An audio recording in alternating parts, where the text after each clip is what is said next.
درسقرآن.com آپ کے لیے پیش کرتا ہے تفسیر قرآن مولانا اسلم شیخو پوری صاحب کی آواز میں۔ اور اللہ کہتا ہے یاد کرنے کے لیے آسان، پڑھنے کے لیے آسان اور سمجھنے کے لیے آسان۔ اس کے علاوہ اس مقبول ویب سائٹ پر آپ سنیے معروف عالم دین کے اصلاحی بیانات۔ تو اسلام کا نظریہ یہ ہے انا للہ و انا الیہ راجعون۔ حمد و نعت، بچوں کے لیے اصلاحی کہانیاں اور بہت کچھ۔ محمد کا روضہ قریب آ رہا ہے، بلندی میں اپنا نصیب آ رہا ہے۔ www.darsuquran.com۔ الحمد للہ وحدہ والصلاة والسلام على من لا نبی بعدہ، اما بعد فاعوذ باللہ من الشیطان الرجیم، بسم اللہ الرحمن الرحیم۔ وقالوا لن يدخل الجنة إلا من كان هودا أو نصارى تلك أمانيهم قل هاتوا برهانكم إن كنتم صادقين بلى من أسلم وجهه لله وهو محسن فله أجره عند ربه ولا خوف عليهم ولا هم يحزنون۔ صدق اللہ العظیم۔ آج ہم نے سورۃ البقرہ کی آیت نمبر 111 سے درس کا آغاز کیا ہے۔ اللہ فرماتے ہیں کہ یہ کہتے ہیں جنت میں صرف وہی داخل ہوگا جو یہودی ہوگا یا عیسائی ہوگا۔ یہودی کہتے ہیں کہ جنت میں صرف یہودی جائیں گے اور کوئی نہیں جائے گا۔ عیسائی کہتے ہیں کہ جنت میں صرف عیسائی جائیں گے اور کوئی نہیں جائے گا۔ اللہ فرماتے تلک امانیہم، یہ ان کی آرزویں ہیں، تخیلات ہیں، خوش کن امیدیں ہیں، خود ساختہ نظریات ہیں۔ قل ہاتوا برہانکم ان کنتم صادقین، فرما دیجئے کہ تم اپنی دلیل لاؤ اگر تم سچے ہو۔ دلیل لاؤ، دلیل، اسلام دلیل کا مذہب ہے، قرآن دلیل والی کتاب ہے، بغیر دلیل کے دعویٰ معتبر نہیں ہے، اور دعویٰ بھی اتنا بڑا کہ پوری دنیا میں سے صرف یہودی جنت میں جائیں گے یا صرف نصارہ جنت میں جائیں گے۔ ایک خاص نسل، ایک خاص قوم اور ایک خاص مذہب سے تعلق رکھنے والے لوگ ہی جنت میں جائیں گے اور کوئی جنت میں نہیں جائے گا۔ اللہ فرماتے ہیں کہ اس پر کوئی دلیل لاؤ۔ کیا اللہ نے واقعی کہیں وعدہ کیا کہ سارے کے سارے یہودی جنت میں جائیں گے جو اپنے آپ کو یہودی کہتے ہوں، یا وہ سارے لوگ جو اپنے آپ کو عیسائی کہتے ہوں وہ جنت میں جائیں گے؟ ہے کوئی تمہارے پاس نوشتہ اللہ کی تحریر، اللہ کی ضمانت، اللہ کا وعدہ؟ بلا، نہیں۔ ایک نسل اور قوم سے تعلق رکھنا یہ جنت میں جانے کی ضمانت نہیں ہے، بلکہ اللہ کے ہاں جنتی ہونے کا ایک اصول ہے، قاعدہ ہے۔ جو اس قاعدے اور اصول پر پورا اترے گا وہ جنت میں جائے گا۔ بلا، حقیقت یہ ہے من اسلم وجہہ للہ، کہ جنت میں صرف وہ شخص جائے گا جو اپنے آپ کو اللہ کے حوالے کر دے گا، اپنے آپ کو اللہ کے حوالے کر دیا۔ سپردم بتو مایا خیشرا تدانی حساب کم و بیشرا، اے اللہ میں نے اپنے آپ کو تیرے حوالے کر دیا، اب کمی اور زیادتی کا حساب بس تو ہی جانے۔ حقیقی مسلم وہ ہے جو اپنے آپ کو اللہ کے حوالے کر دیتا ہے، اپنے جذبات، اپنی خواہشات، اپنے تقاضے، اپنی راحت، اپنی دولت، اپنی زندگی سب کچھ اللہ کے حوالے.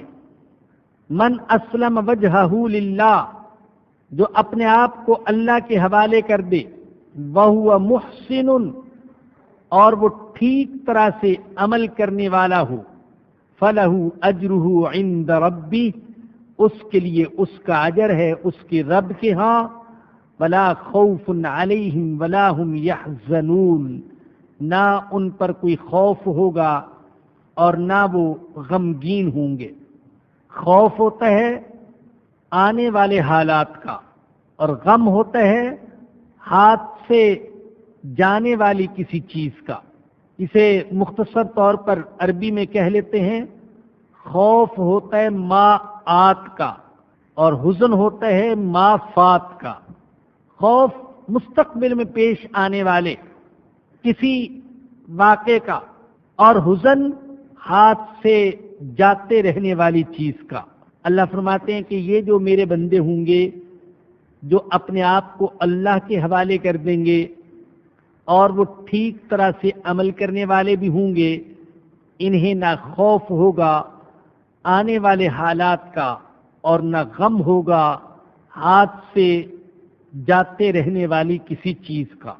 یہ دو شرطیں ہیں جنت میں جانے کے لیے، مسلم ہونا اور محسن ہونا.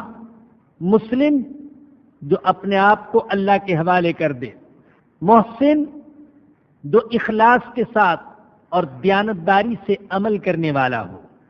ویسے دیکھیے، احسان کا معنی ہوتا ہے کسی عمل کو اچھے طریقے سے کرنا. ایک حدیث میں نبی اکرم صلی اللہ علیہ وسلم نے فرمایا، جو کام بھی کرو اچھے طریقے سے کرو. عجیب حدیث ہے، جو کام بھی کرو اچھے طریقے سے کرو. اس کے مفہوم کو اگر آپ وسیع کریں، تجارت کرو تو اچھے طریقے سے کرو، دکانداری کرو تو اچھے طریقے سے کرو. اگر تم صنعت کار ہو، کوئی چیزیں بناتے ہو تو اچھے طریقے سے بناؤ. کاشتکار ہو تو کاشتکاری اچھے طریقے سے کرو. کپڑے سینے والے ہو تو کپڑے اچھے طریقے سے کرو. ایک خاتون خانہ ہے، وہ کھانا پکاتی ہے تو اس کے لیے بھی حکم وہ یہ عمل کرے تو اچھے طریقے سے کرے. حضور نے اس کو وسیع فرمایا، یعنی یہ حدیث صرف عبادت تک محدود نہیں، کیونکہ آگے آپ نے خود فرمایا ہر عمل اچھے طریقے سے کرو. اگر تم جانور کو ذبح کرو تو اسے بھی اچھے طریقے سے ذبح کرو. اور وضاحت بھی فرما دی. اچھے طریقے سے ذبح کرنا کیا ہے کہ چھری کو تیز کر لو، کیونکہ اگر چھری کند ہوگی تو اس کی وجہ سے جانور کو تکلیف ہوگی. یا تم ذبح کرنا جانتے ہی نہیں اور ایسی ذبح کرنے لگ گئے تو جانور کو تکلیف ہے. فرمایا نہیں، چھری تیز کر لو پھر جانور کو ذبح کرو. اس سے معلوم ہوتا ہے کہ یہ جو آپ نے فرمایا کہ جو عمل کرو اچھے طریقے سے کرو، اس کا تعلق صرف عبادت کے ساتھ نہیں بلکہ زندگی کے ہر شعبے کے ساتھ ہے. جتنے بھی جائز کام ہیں، چاہے ہماری معاشرتی زندگی سے تعلق رکھتے ہوں یا معاشی زندگی سے تعلق رکھتے ہوں. احسان کا ایک معنی تو یہ ہے، اور احسان کا دوسرا معنی ہے اخلاص. اس معنی کے اعتبار سے احسان کو تصوف کے لیے بھی استعمال کیا جاتا ہے، سلوک کے لیے بھی استعمال کیا جاتا ہے.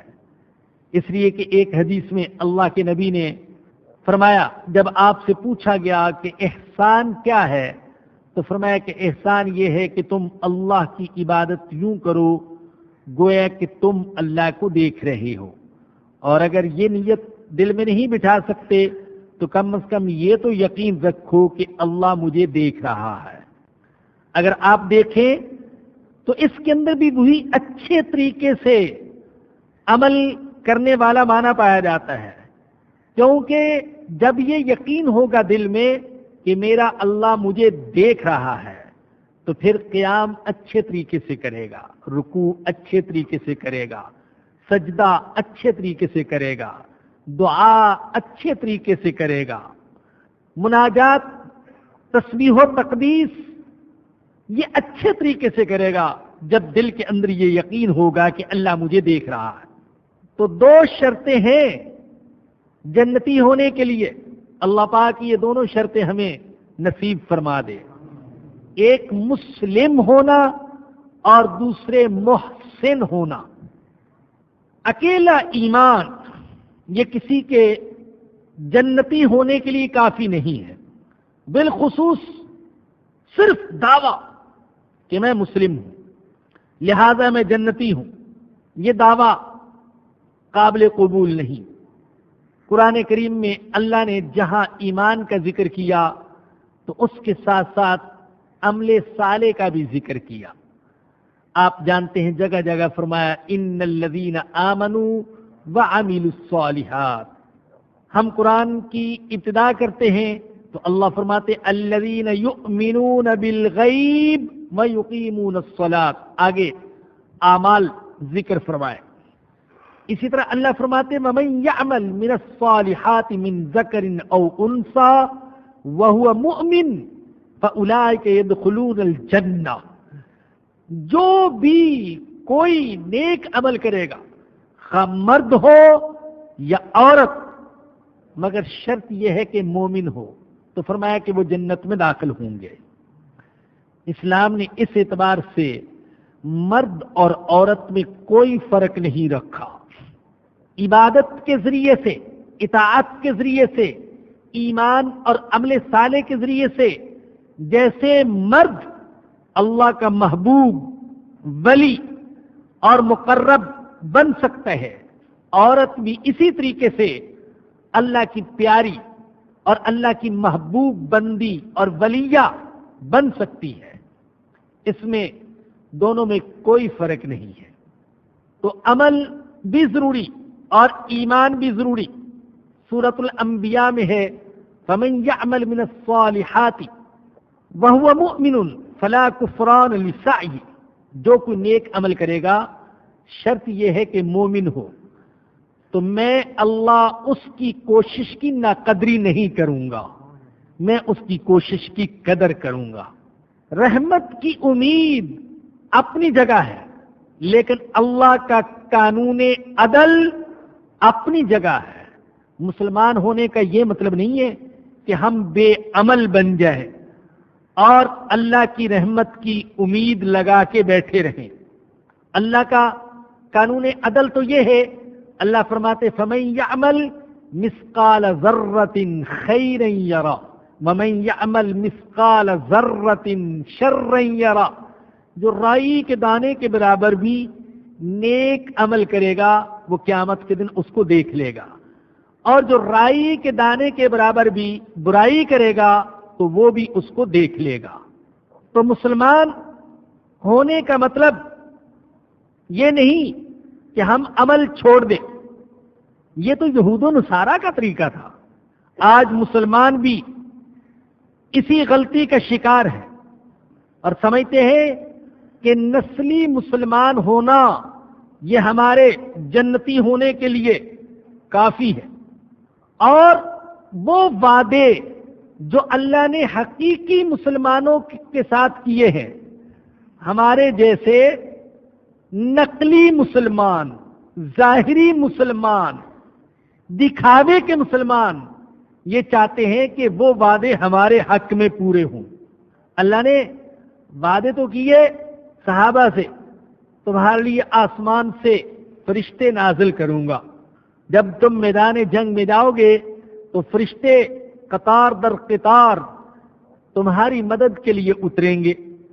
اب مسلمان تو ہمارے جیسے، اعمال ہمارے جیسے، اور جب کفار سے ٹکراؤ ہوتا ہے تو ہم آسمان کی طرف دیکھتے ہیں کہ وہ وعدے جو اللہ نے صحابہ کے ساتھ کیے تھے وہ ہمارے ساتھ بھی ہیں، تو فرشتے کیوں نہیں نازل ہو رہے، اور ہمیں غلبہ اور عزت کیوں نہیں حاصل ہو رہی؟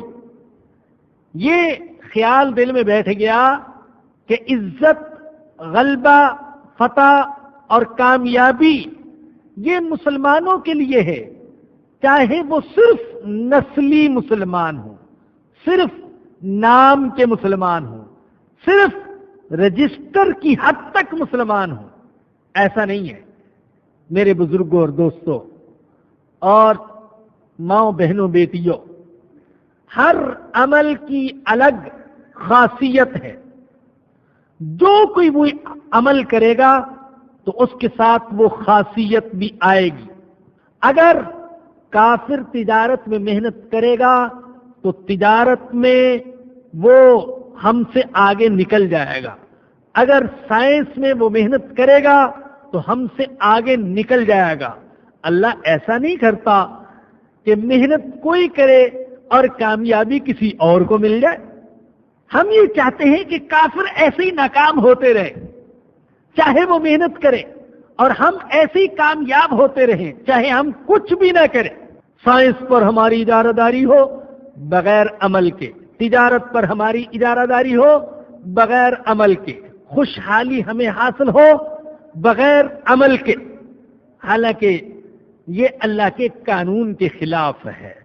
جو ان میدانوں میں محنت کرے گا اس کو کامیابی ملے گی، چاہے وہ یہودی ہو یا کہ عیسائی ہو۔ تو ہمیں یہ ذہن سے نکال دینا چاہیے کہ محض نسلی مسلمان ہونا ہماری ترقی اور غلبے اور عزت کی ضمانت بن سکتا ہے۔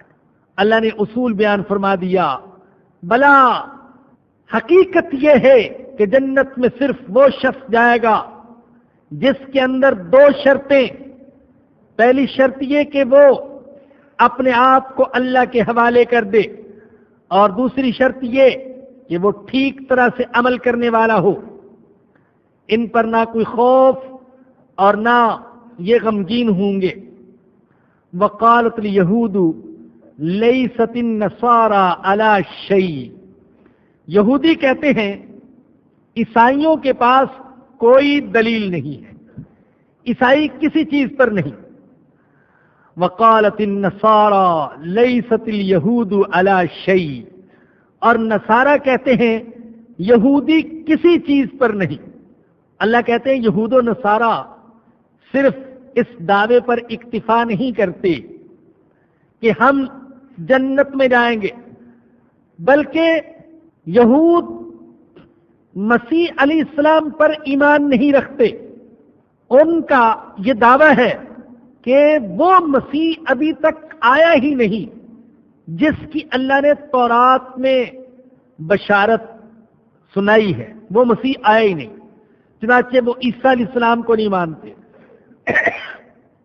اور عیسائیوں کے بارے میں کہتے ہیں کہ ان کے پاس کوئی چیز نہیں۔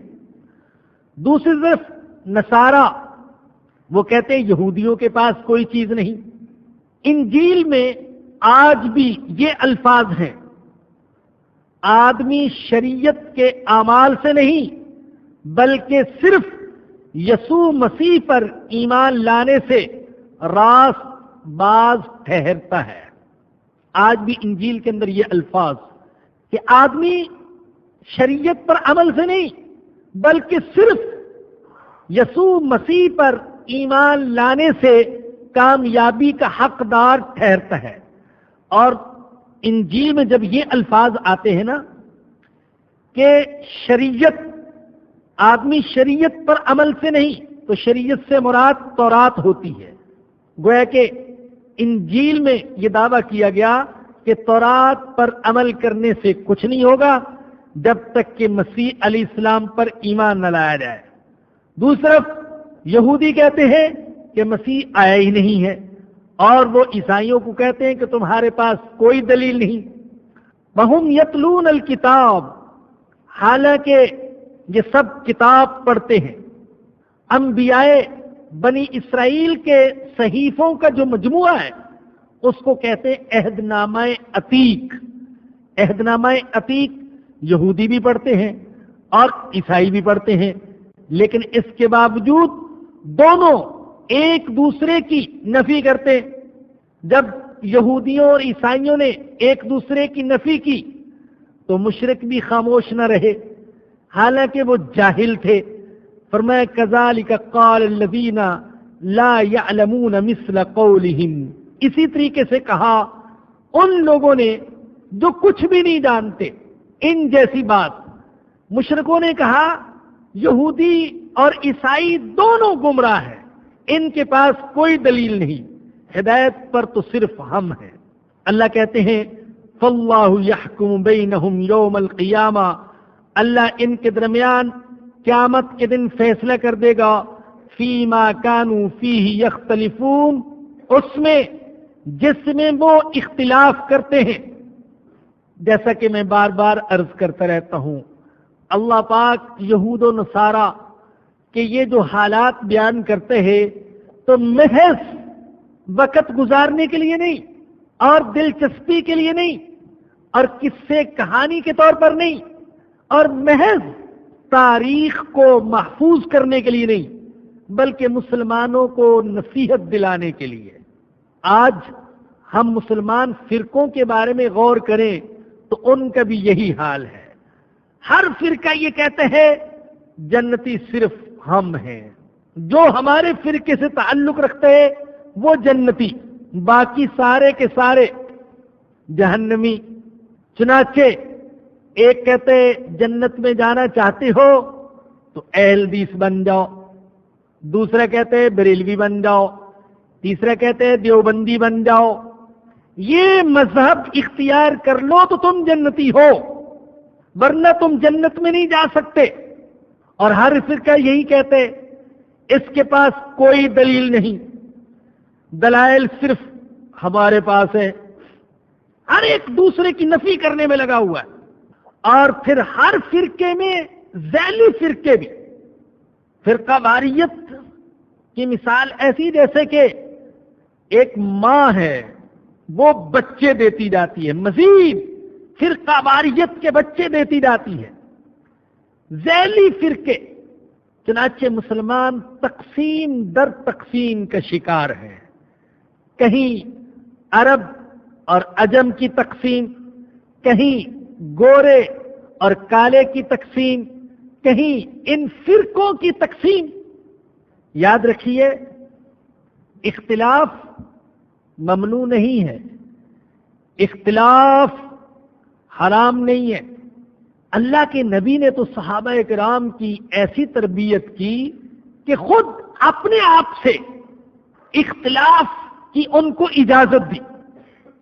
بے شمار مواقع ہیں جب سارے ادب اور احترام کے باوجود صحابہ کرام نے نبی اکرم صلی اللہ علیہ وسلم سے اختلاف کیا۔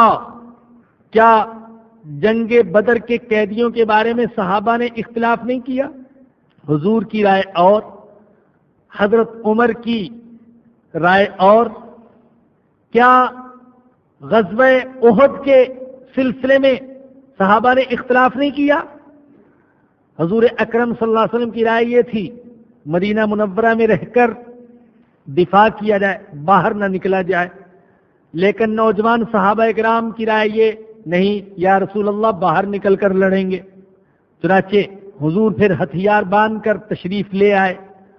بعد میں ان صحابہ کو خیال ہوا ہم نے کیوں حضور کی رائے کے آگے سر نہیں جھکایا، عرض بھی کیا یا رسول اللہ جیسے آپ کی مرضی، آپ مدینہ منورہ ہی میں رہ کر دفاع فرمائے، لیکن اللہ کے نبی نے فرمایا نہیں، جب اللہ کا نبی ہتھیار باندھ لیتا ہے تو پھر اتارتا نہیں، اب میں نکلوں گا۔ کئی مواقع ایسے ہیں جس میں صحابہ کرام کو نبی اکرم صلی اللہ علیہ وسلم نے اختلاف کی اجازت دی۔ حضرت ابو بکر سے بعض صحابہ نے اختلاف کیا، حضرت عمر سے اختلاف کیا، حضرت عثمان سے اختلاف کیا، حضرت علی سے اختلاف کیا۔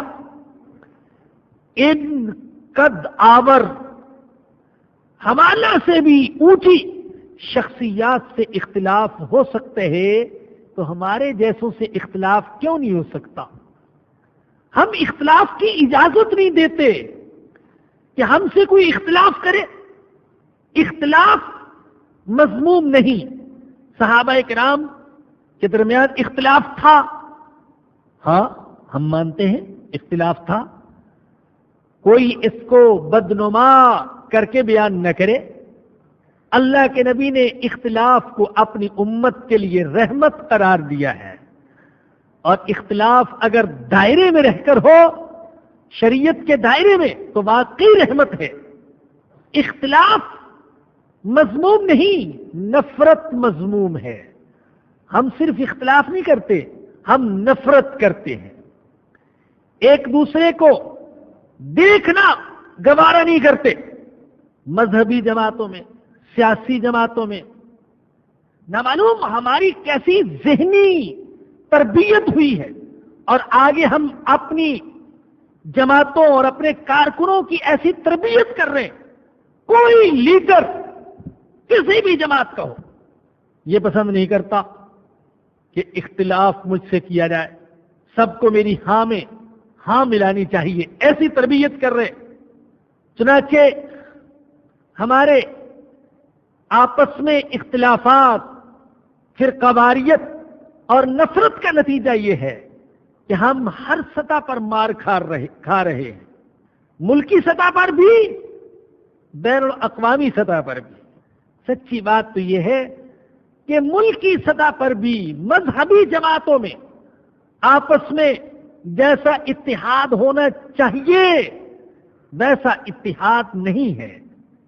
اگر یہ اتحاد ہوتا تو لادینی جماعتوں کے مقابلے میں ان کو عزت اور غلبہ حاصل ہوتا۔ یوں ہی عالمی سطح پر بھی مسلمانوں کے درمیان اتحاد نہیں ہے۔ حضرت شیخ الہند مولانا محمود حسن رحمہ اللہ، اللہ ان کی قبر پر کروڑوں رحمتیں نازل فرمائے، ان انسانوں میں سے تھے جو صرف اپنی ذات کے لیے نہیں سوچتے بلکہ پوری امت کے لیے سوچتے اور تڑپتے ہیں۔ 4 سال مالٹا کی جیل میں رہے، 70 سال کی عمر میں، 70 سال کا بوڑھا عالم دین جس نے ساری زندگی مسند پر بیٹھ کر قرآن اور حدیث کا درس دیا، اسے مالٹا جیسے دور دراز جزیرے میں پھینک دیا گیا۔ حضرت شیخ الہند رحمۃ اللہ علیہ سے کسی نے اس آزمائش پر افسوس کا اظہار کیا تو عجیب جواب دیا، فرمایا کہ الحمدللہ بمصیبت گرفتارم نہ بمعصیت، اللہ کا شکر ہے مصیبت میں مبتلا ہوا ہوں، گناہ میں مبتلا نہیں ہوا، معصیت میں مبتلا نہیں ہوا۔ پھر جب حضرت شیخ 4 سال کی مشقت والی اسیری کاٹ کر واپس آئے تو بعض لوگوں نے گویا کہ اس کو بڑا کارنامہ بنا کر پیش کرنا چاہا کہ حضرت بہت بڑی قربانی دی آپ نے امت کے لیے اور بڑی تکلیف کا آپ کو سامنا کرنا پڑا۔ تو حضرت شیخ نے فرمایا اس تکلیف کا کیا غم جو ایک دن ختم ہونے والی ہے، غم تو اس کا ہے کہ یہ جو تکلیف اٹھائی پتہ نہیں اللہ کے ہاں قبول بھی ہوئی ہے یا کہ نہیں ہوئی۔ اور پھر ایک دن عشاء کے بعد علماء کا مجمع تھا، حضرت مفتی شفیع صاحب رحمۃ اللہ علیہ نے لکھا ہے، آپ نے فرمایا کہ میں نے جیل کی تنہائی میں غور و فکر کیا کہ مسلمانوں کے زوال کا سبب کیا ہے، تو صرف 2 سبب سمجھ میں آئے۔ علماء جو کہ اکثر آپ کے تلامذہ ہی تھے وہ متوجہ ہوئے کہ ہمارے بوڑھے شیخ نے جیل کی تنہائیوں میں امت کے زوال کے نامعلوم کون سے 2 سبب تلاش کیے ہیں، تو فرمایا کہ پہلا سبب قرآن سے دوری ہے، اور دوسرا سبب وہ آپس میں جنگ و جدل اور نفرت اور فرقہ واریت ہے۔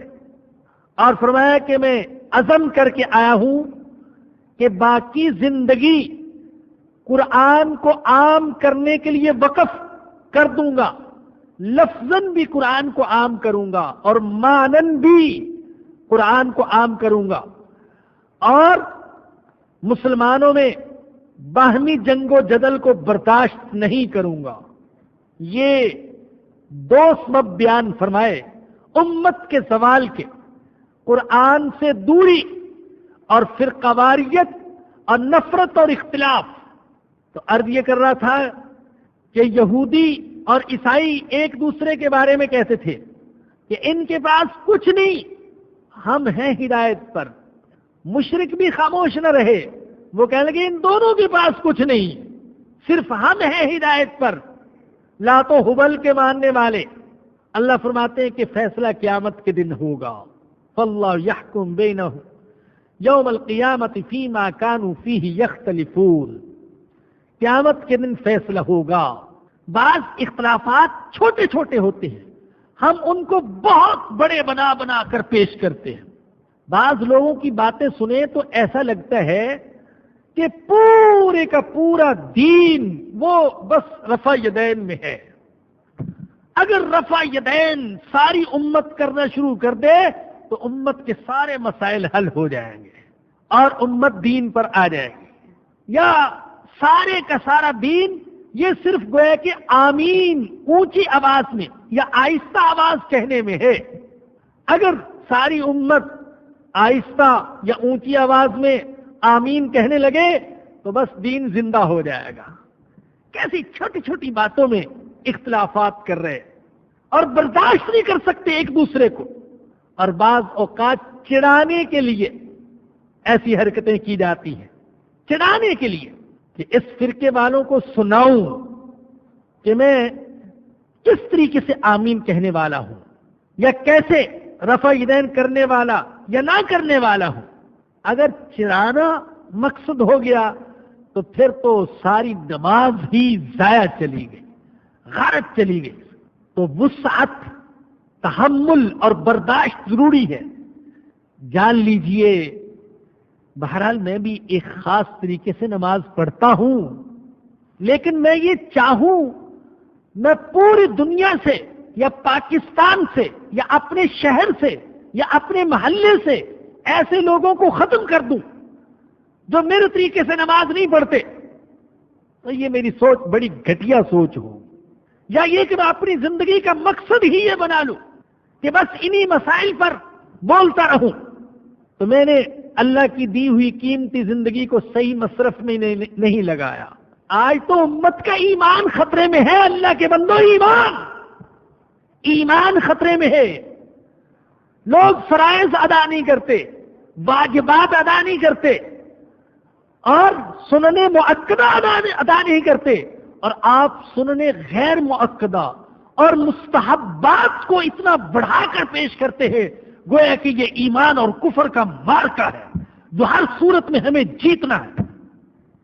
ایمان کی فکر کیجئے، کافر متحد ہے، ان کی یلغار بڑی زوردار ہے، بڑی زوردار، اور ہر اعتبار سے ان کی یلغار، عسکری اعتبار سے، فوجی اعتبار سے، سیاسی اعتبار سے، معاشی اعتبار سے، میڈیا کے اعتبار سے، پروپیگنڈے کا محاذ کھولا ہوا ایک یلغار۔ کچھ عرصہ پہلے بھی ویسے دیکھا تھا، آج تفصیل سے ایک مضمون نظر سے گزرا جس میں یہ بتایا گیا کہ بدبختوں نے اللہ اکبر قرآن کریم کے مقابلے میں ایک نیا قرآن لکھا ہے۔ اللہ اکبر، ایک نیا قرآن، مختلف صورتیں بنائی، اور دعویٰ یہ کیا گیا کہ ہم نے جو 1450 سال پرانا قرآن تھا اس کے اندر جو خرابیاں تھیں وہ نکال دی ہیں، اور یہ قرآن ایسا ہے کہ اس کے اندر کوئی خرابی نہیں۔ اگر سارے مسلمان اس پر ایمان لے آئے، اس کو قبول کر لیں، تو پھر سارے اختلافات کا خاتمہ ہو سکتا ہے۔ وہ جو اللہ نے فرمایا یہ آج نہیں ہوا، پہلے سے ہو رہا۔ وَإِذَا تُتْلَى عَلَيْهِمْ آيَاتُنَا بَيِّنَاتٍ قَالَ الَّذِينَ لَا يَرْجُونَ لِقَاءَنَا نَأْتِ بِقُرْآنٍ غَيْرِ هَذَا أَوْ بَدِّلْهُ، جب ان کے سامنے ہماری آیات پڑھی جاتی ہیں تو وہ لوگ جو آخرت پر یقین نہیں رکھتے وہ کہتے ہیں اے محمد صلی اللہ علیہ وسلم آپ کوئی دوسرا قرآن لے آئیں یا کم از کم اس میں تبدیلی کر دیں تو ہم ایمان لے آئیں گے۔ قل ما یکون لی ان ابدلہ من تلقاء نفسی، فرما دیجئے میں خود اس میں تبدیلی کا اختیار نہیں رکھتا، ان اتبع الا ما یوحا الی، میں تو اتباع کرتا ہوں اس کی جو میری طرف وحی کی جاتی ہے۔ اگر محمد صلی اللہ علیہ وسلم تبدیلی کا اختیار نہیں رکھتے تھے تو کوئی دوسرا بھی تبدیلی کا اختیار نہیں رکھتا۔ تو یہاں تک کافروں کی ہمتیں بڑھ گئیں، ان کی یلغار بڑھ گئی، اور ہم اپنے سینے تنگ کیے ہوئے بیٹھے ہوں، ایک دوسرے کو دیکھنا گوارا نہ ہو، کاٹ کھانے کو دوڑتے ہوں، ایک دوسرے کی مسجدوں پر حملے کریں۔ یہ وقت اس کا نہیں، نازک وقت ہے۔ وقت کی نزاکت کو پہچانیے، ایمان کی حفاظت کی فکر کیجیے، اپنے ایمان کی بھی اور سارے مسلمانوں کے ایمان کی حفاظت کی فکر کیجیے۔ اللہ فرماتے قیامت کے دن فیصلہ کر دوں گا جس میں یہ اختلافات کرتے ہیں، اور مجھے یقین ہے، مجھے کچھ بھی کہہ لیں، مجھے میرے ساتھی بھی کہیں گے کہ تم زیادہ ہی کچھ وسیع الخیال بن گئے ہو، لیکن مجھے یقین ہے کہ اللہ قیامت کے دن یہ فیصلے نہیں کرے گا کہ رفع یدین کون کرتا تھا کون نہیں کرتا تھا، اور جو کرتا تھا ان کی نمازیں خراب، جو نہیں کرتے تھے ان کی نمازیں خراب۔ ان باتوں میں، چھوٹی چھوٹی باتوں میں فیصلہ نہیں ہوگا۔ فیصلے کے بڑے بڑے اختلافات جو آپس میں ہم نفرتیں کرتے ہیں اور ان کی بنا پر ایک دوسرے کو گوارا نہیں کرتے، امت کو تقسیم کرتے ہیں، ان کی وجہ سے فیصلے ہوں گے۔ تو فرمایا کہ قیامت کے دن اللہ فیصلہ کر دے گا ان کے اختلافات میں۔ ومن اظلم ممن منع مساجد اللہ ان یذکر فیہا اسمہ، اور اس سے بڑا ظالم کون ہو سکتا ہے جو اللہ کی مساجد میں اللہ کا ذکر کیے جانے کو روک کے وسعی فی خرابہا، اور ان کی ویرانی میں کوشش کرے۔ اس سے بڑا ظالم کون جو اللہ کے ذکر سے روکتا ہے اور اللہ کے گھر کو ویران کرنے کی کوشش کرتے۔ یہ کون لوگ؟ کسی نے کہا اس سے مراد یہودی ہیں جنہوں نے کسی زمانے میں شام پر چڑھائی کی تھی، اور بعض جاہلوں نے بیت المقدس کی توہین کی تھی۔ کسی نے کہا نصارہ مراد، جنہوں نے بیت المقدس پر چڑھائی کرنے والے کسی بادشاہ کی مدد کی تھی۔ لیکن اصل بات یہ ہے، عربی کا اور تفسیر کا ایک اصول یاد رکھیں، جس کو اللہ توفیق دے وہ عربی کے الفاظ وگرنہ ان کا مفہوم یاد کر لے۔ العبرۃ لعموم اللفظ لا لخصوص السبب، اعتبار الفاظ کے عموم کا ہوتا ہے، سبب کے خصوص کا اعتبار نہیں ہوتا۔ دیکھیے، ہم یہ کہتے ہیں کہ یہ آیت کریمہ یہود کے بارے میں نازل ہوئی، یہ عیسائیوں کے بارے میں نازل ہوئی، صرف اس سبب کا اعتبار نہیں ہوگا، اعتبار ہوگا الفاظ کے عموم کا۔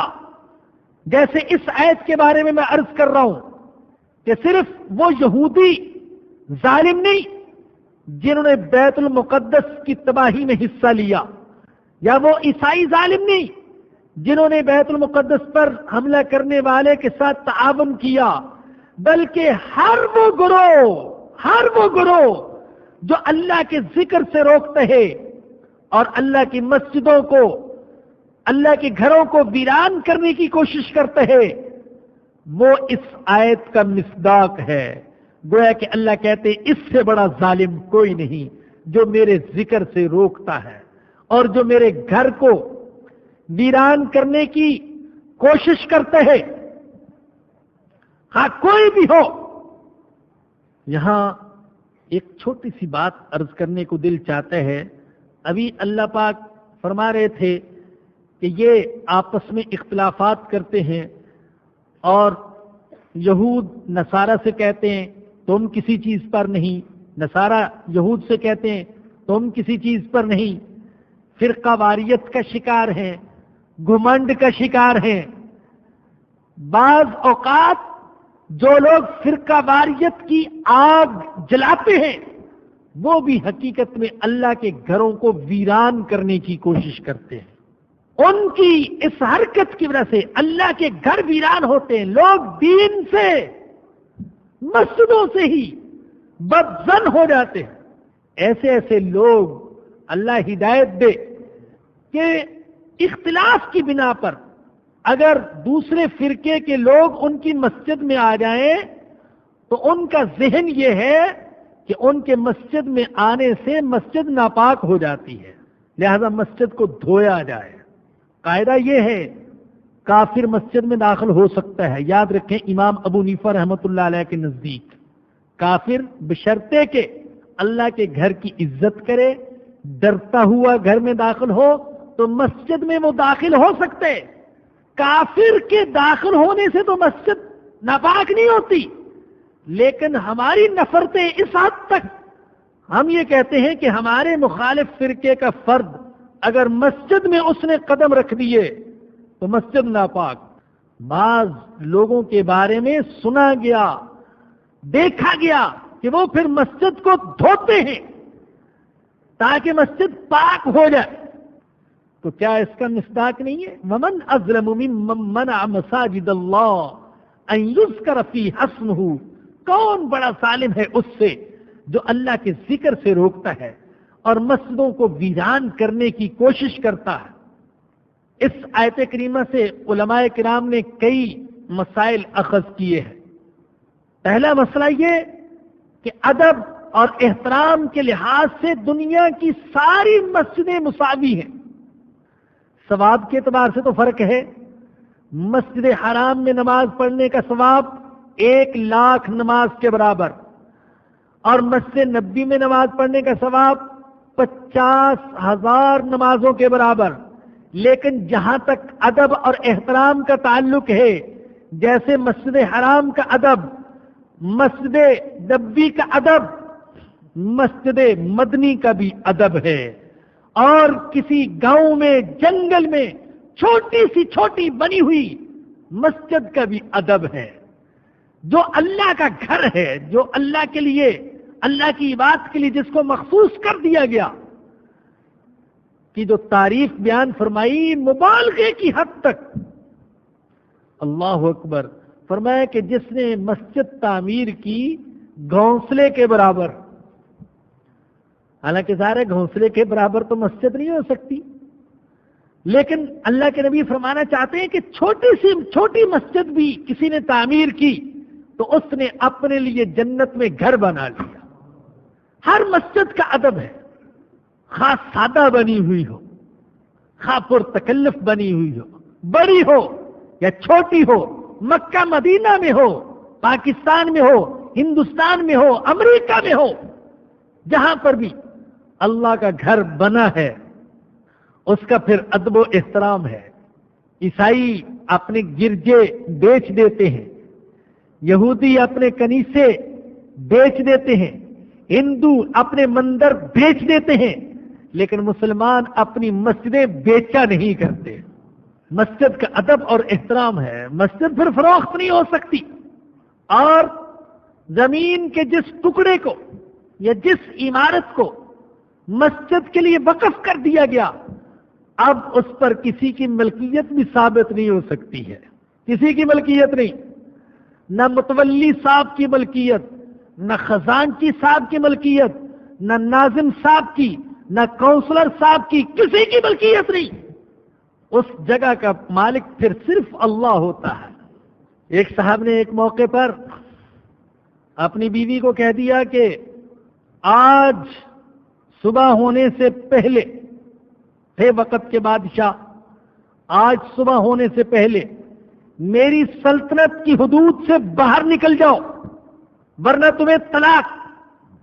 اور سلطنت اتنی وسیع اور ہوائی جہاز تو ایجاد ہوئے نہیں تھے کہ 1 گھنٹے میں یا 2 گھنٹے میں سینکڑوں ہزاروں میل سفر ہو جاتا۔ اب کیسے حدود سلطنت سے باہر نکلے؟ اللہ اکبر۔ امام ابو حنیفہ رحمۃ اللہ علیہ کے ایک شاگرد سے فتویٰ پوچھا، انہوں نے کہا کہ یوں کرو کہ رات کو اپنی بیوی کو مسجد میں بھیج دو، طلاق نہیں ہوگی، اس لیے کہ سارے ملک پر اس بادشاہ کی ملکیت ہے، لیکن مسجد پر اس کی ملکیت نہیں ہے۔ مسجد اس کی سلطنت کی حدود سے خارج ہے، وہاں صرف اللہ کی ملکیت ہے۔ تو جس ٹکڑے کو اور جس مکان کو مسجد کے لیے وقف کر دیا جائے پھر وہ اللہ کا ہو جاتا ہے۔ اور یہ بھی یاد رکھیں کہ مسجد کی تعمیر کی بڑی فضیلت اللہ کے نبی نے بیان فرمائی، لیکن ایک ہے چونے اور اینٹوں اور پتھر سے، سیمنٹ سے، ماربل سے مسجد کی تعمیر، اور ایک ہے اللہ سے، سجدوں سے، گریہ و بکا سے، تلاوت سے، انسانوں سے، درس قرآن سے، درس حدیث سے، تعلیم دین سے مسجد کی تعمیر۔ یاد رکھیے چونے اور اینٹوں سے مسجد بنانے کی فضیلت اتنی نہیں ہے جتنی عبادت سے اور انسانوں سے مسجد کو آباد کرنے کی فضیلت ہے۔ اسی لیے تو اللہ نے کہا اجعلتم سقایت الحاج و عمارت المسجد الحرام، اللہ کمن آمن باللہ والیوم الآخر وجاہد فی سبیل اللہ لا یستوون عند اللہ۔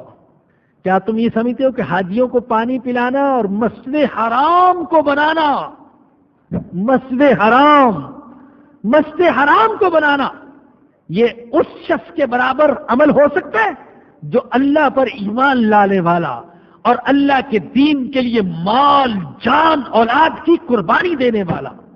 لا یستوون عند اللہ، اللہ کہتے ہیں میرے نزدیک برابر نہیں ہو سکتے۔ بہت سے لوگ کہتے ہیں، ہم بھی کہتے ہیں، ماشاءاللہ سعودی حکمرانوں نے بڑے کام کیے، مسجد نبوی کی توسیع کی، مسجد حرام کی توسیع کی، ایسی سہولتیں جن کے پہلے تصور نہیں ہو سکتا تھا۔ لیکن یاد رکھیے صرف تعمیر پر خرچ کرنے کا اتنا ثواب نہیں جتنا اللہ پر ایمان لانے اور اللہ کے دین کی سربلندی کے لیے، امت کی سربلندی کے لیے مال جان کی قربانی دینے کا اجر و ثواب ہے۔ اللہ کہتے ہیں یہ دونوں برابر نہیں ہو سکتے، لا یستوون عند اللہ، اللہ کے نزدیک برابر نہیں ہو سکتے۔ اور پھر ایسے لوگ جو حرام کے پیسے سے مسجد بنا دیں اور یہ سمجھتے رہے کہ میں جنت کا ٹھیکیدار بن گیا ہوں، یا قوم کے پیسے سے، قوم کے خون پسینے کی کمائی بادشاہوں اور وزیروں نے، ناجائز قبضہ کیا ہوا ظالموں نے، لٹیروں ڈاکوؤں نے، اور اسی پیسے سے ایک مسجد بھی بنا دی، ایک مدرسہ بھی بنا دیا، اور 2-4 کو مفت عمرے بھی کرا دیے، اور سمجھے کہ ہم جنت کے ٹھیکیدار بن گئے۔ لا یستوون عند اللہ، اللہ کے نزدیک برابر نہیں ہو سکتے۔ اور یہ غلط، پیسہ اپنا نہیں، قوم کا سرمایہ، اور حرام کا پیسہ اور حقوق العباد سے دبایا ہوا پیسہ، اور اس سے مسجد بنا کر اللہ پر احسان کر رہا ہے۔ ایسے شخص کو تو ثواب کی نیت بھی نہیں کرنی چاہیے، ثواب کا سوچنا بھی نہیں چاہیے، ثواب کا سوچنا بھی نہیں چاہیے۔ یہ ایسے ہی ہے جیسے کہ کوئی شخص اللہ نہ کرے مجھے باہر سے گوبر اٹھا کر لا کر دے اور یہ امید رکھے کہ میں اس کا شکریہ ادا کروں گا، جزاک اللہ آپ نے بڑا احسان کیا کہ یہ گوبر لا کر مجھے دے دیا۔ یہ حرام پیسہ جو اس طریقے سے خرچ کرتے یہ اس سے بھی زیادہ برا ہے جیسے میرے جیسے انسان کو گوبر ہدیے کے طور پر پیش کرنا اور اس پر ثواب کی امید رکھنا کہ اللہ مجھے جنت دے گا، کہ میں حرام پیسہ انسانوں سے چھینا ہوا، غصب کیا ہوا، چوری کیا ہوا، رشوت میں لیا ہوا، نجائز پلاٹ دبائے ہوئے اللہ کی راہ میں دے رہا ہوں، اللہ مجھ سے خوش ہوگا۔ غلط، اللہ کو دھوکہ مت دو، اور اللہ دھوکہ کھانے والا ہے ہی نہیں ہے۔ اللہ جانتا ہے کہاں سے یہ پیسہ کمایا۔ تو عرض یہ کر رہا تھا کہ اس کا ثواب زیادہ ہے بھائی۔ مسجد تو بنا دی شب در میں ایمان کی حرارت والوں نے، من